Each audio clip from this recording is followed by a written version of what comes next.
સ્વાગત છે મારા કિચનમાં. આજે આપણે બનાવીશું એકદમ હેલ્ધી અને ઝટપટ બની જાય એવો પાલકનો નવો નાસ્તો.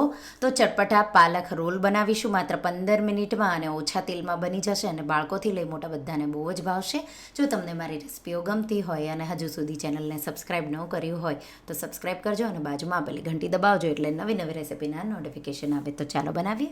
તો એના માટે મેં અહીંયા 300 ગ્રામ જેટલી પાલક લીધી છે અને એમાંથી આપણે મોટા મોટા પાન હોય એવા આવા અલગ કરી લઈશું. જો નાના પાન હોય તો તમારે 2 થી 3 પાન ભેગા કરવા પડશે, એટલે જરૂરી નથી બધા પાન મોટા જ હોવા જોઈએ. તો પાલકને સાફ કરી ધોઈ અને ચારણીમાં હું ઊભી મૂકી દઈશ એટલે એમાંથી પાણી નીકળી જાય. હવે રોલને ચટપટા બનાવવા માટે એક બેટર બનાવવાનું છે. એના માટે એક બાઉલમાં 1 કપ ચણાનો લોટ બેસન, એમાં 2 ટેબલસ્પૂન ચોખાનો લોટ ઉમેરી દઈશું. 1 ટીસ્પૂનથી થોડું ઉપર મીઠું, 1 ટીસ્પૂન અજમો આ રીતે થોડો મસળીને ઉમેરી દઈશું. અડધી ટીસ્પૂન હળદર, 1 ટીસ્પૂન લાલ મરચું પાવડર, 2 થી 3 ટીસ્પૂન જેટલું ધાણા જીરું પાવડર. અને ખટાશ માટે હું એમાં લીંબુ નથી વાપરી રહી, એના જગ્યાએ મારા પાસે ગોળ આંબલીની ચટણી, જે આપણે સ્વીટ ચટણી ચાટ માટે વાપરીએ જાડી, એ 2 ટેબલસ્પૂન જેટલી પડી છે. તમે આંબલીનો રસો અને ગોળનો પાવડર ભૂકો કરીને પણ ઉમેરી શકો છો. તો મેં 2 ટેબલસ્પૂન જેટલી ચટણી, 1 ટીસ્પૂન ગરમ મસાલો, 2 ટીસ્પૂન આદુ મરચાંની પેસ્ટ ઉમેરી બધી સામગ્રીઓને મિક્સ કરી દઈશું. તમે અહીંયા લીંબુનો રસ ને ખાંડ પણ ઉમેરી શકો છો. હવે આ રીતે બધું થોડું મિક્સ થઈ જાય એટલે થોડું થોડું પાણી ઉમેરી અને સ્મૂથ બેટર બનાવવાનું છે. અને પાણીની જરૂર તમને અહીંયા અડધો કપથી પણ ઓછા પાણીની જરૂર પડશે, એટલે તમારે ખાસ ધ્યાન રાખીને થોડું થોડું પાણી ઉમેરી ગાંઠા ન રહે એવું થોડું થીક, આપણે જેમ પાન ઉપર લગાવાય એવું આપણે બેટર બનાવવાનું છે. તો આ રીતે તો લગભગ મેં અહીંયા અડધો કપ જેટલું પાણી વાપરી અને બેટર તમે જોઈ શકો છો બનાવી લીધું છે. તો આવું બેટર તૈયાર છે.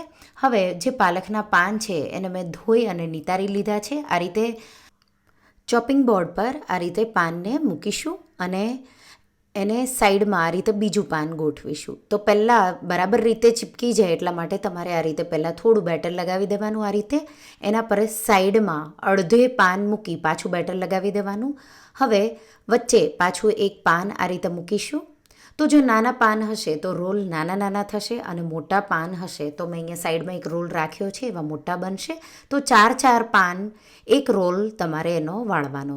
તો આ રીતે મેં ચોથું પાન પણ મૂકી અને આ રીતે બેટર લગાવી દીધું છે. હવે આપણે આ રીતે એનો ટાઈટ રોલ વાળીશું.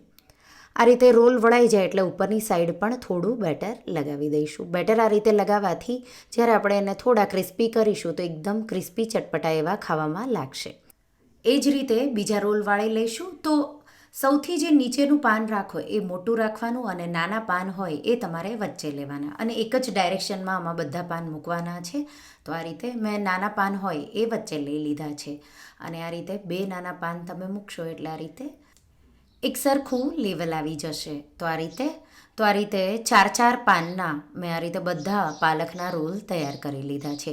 તો લગભગ 40 જેટલા તમારા જો પાન હશે તો 10 જેટલા રોલ તમારા બનશે. હવે એને સ્ટીમ કરવા માટે આપણે સ્ટીમરની પ્લેટને તેલથી ગ્રીસ કરી લઈશું. ગ્રીસ થઈ જાય એટલે સ્ટીમરમાં મેં 3 કપ જેટલું પાણી ઉકળવા મૂક્યું છે અને એમાં આ પ્લેટ ગ્રીસ કરેલી મૂકી દઈશું. એના પર આ રીતે એક એક થોડા છૂટા છૂટા રહે એ રીતે પાલકના રોલ ગોઠવી લઈશું. તો આ રીતે ઉપરની સાઈડ પણ બેટર લગાવવું જરૂરી છે અને 10 રોલ માટેનું બેટર છે.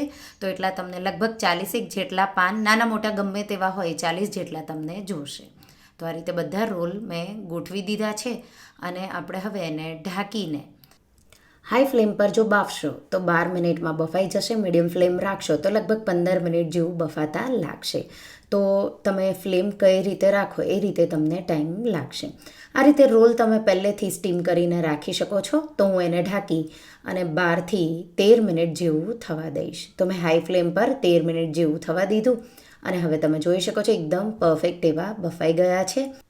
ગેસની આંચ બંધ કરી દઈશું અને પ્લેટને બહાર કાઢી ઠંડી થવા દઈશું અને ઠંડી થાય એટલે આ રીતે આપણે સેપરેટ કરી લઈશું. જો તમારે વઘાર ન કરવો હોય તો જ્યારે ગરમ હોય ત્યારે જ ગરમા ગરમ તમારે આ રોલને સર્વ કરી દેવાના. તો બિલકુલ તેલ વગર પણ તમે આ બનાવીને ખાઈ શકો છો. તો તમે જોઈ શકો છો એકદમ પરફેક્ટ એવા આ પાલકના રોલ તૈયાર થઈ ગયા છે. હવે જો તમારે એને ક્રિસ્પી કરવા હોય તો આ રીતે લગભગ 1 ટેબલસ્પૂન જેટલું તેલ તવા પર ગરમ કરીશું અને એમાં થોડા સફેદ તલ આ રીતે છાંટીશું. અને હવે આ રીતે રોલ આ રીતે તેલવાળા થોડા કરી અને બધી સાઈડથી આપણે એને ક્રિસ્પી કરવાના છે. એટલે આ રીતે આપણે એને અલગ અલગ ગોઠવી દઈશું. તો અહીંયા તેલ તમે એકદમ ઓછું ઉમેરો તો પણ ચાલે અને નોનસ્ટિક પેનમાં તમે શેકો તો એકદમ 1 ટીસ્પૂન તેલમાં પણ થઈ જશે. તો હું આ રીતે રોલને એક સાઈડથી ક્રિસ્પી કરી લઈશ અને ક્રિસ્પી થઈ જાય એટલે આપણે એની સાઈડ ચેન્જ કરી લઈશું. તો ગેસની ફ્લેમ મેં અહીંયા મીડિયમ રાખી છે. મીડિયમ ફ્લેમ પર આપણે લગભગ 1 મિનિટ જેવું બધી સાઈડથી એને ક્રિસ્પી કરી લઈશું. તો હવે રોલ તમે જોઈ શકો છો ક્રિસ્પી થઈ ગયા છે. આવા ક્રિસ્પી થઈ જાય એટલે આપણે એને બહાર કાઢી લઈશું. તો બે સાઈડથી લગભગ 1 મિનિટ જેવું તમે શેકશો એટલે આ રીતે તમે જોઈ શકો છો પરફેક્ટ એવા ક્રિસ્પી રોલ થઈ ગયા છે. ગરમ ગરમ રોલને સર્વિંગ પ્લેટમાં કાઢો. લીલી ચટણી કે ટમાટો કેચઅપ સાથે સર્વ કરો. જો આ રીતે તમે પાલકનો આવો હેલ્ધી અને ટેસ્ટી નાસ્તો ન બનાવ્યો હોય તો ફરસાણ તરીકે પણ તમે સાઈડમાં ડિશમાં રાખી શકો એવો આ ચટપટા પાલક રોલ એકવાર જરૂરથી ટ્રાય કરજો. નાના બાળકોથી લઈ મોટા બધાને બહુ જ ભાવશે. અને તમે જોઈ શકો છો આપણે બેટર એકદમ થોડું એવું અંદર આપણે નાખ્યું છે એટલે આમાં ઈનો કે બેકિંગ સોડાની પણ જરૂર નહીં પડે અને એકદમ ટેસ્ટી એવા રોલ ખાવામાં લાગશે. તો જરૂરથી ટ્રાય કરજો. તો તમને આ રેસિપી કેવી લાગી મને કમેન્ટમાં જરૂરથી જણાવજો. અને જો રેસિપી ગમી હોય તો વિડીયોને લાઇક કરજો, શેર કરજો અને મારા ચેનલને સબસ્ક્રાઈબ કરજો. અને આવી જ નવી રેસિપીઓ માટે તમે બેલ આઇકન બટનને પ્રેસ કરજો. Thank you for watching.